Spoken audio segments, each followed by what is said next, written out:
Greetings Internet. Today I want to talk to you about visual effects and general camera trickery. This is something I've been interested in for many years, and when I have the time and the right idea I try and integrate into my videos. Whether it's adding simple fire effects, or making Lego models fly, or even cloning myself.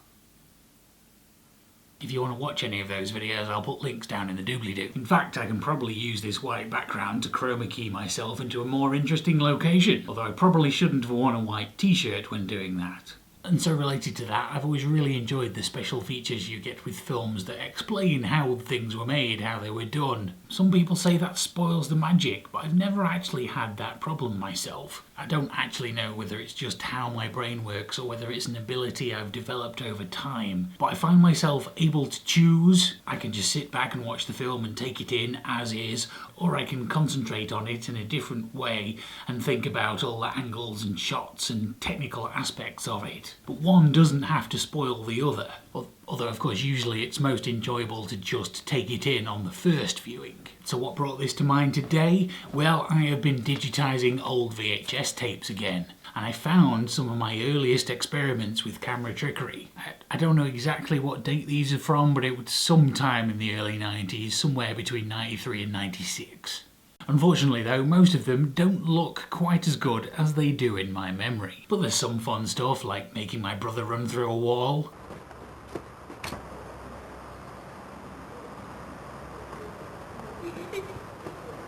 or stop-motion micro machines.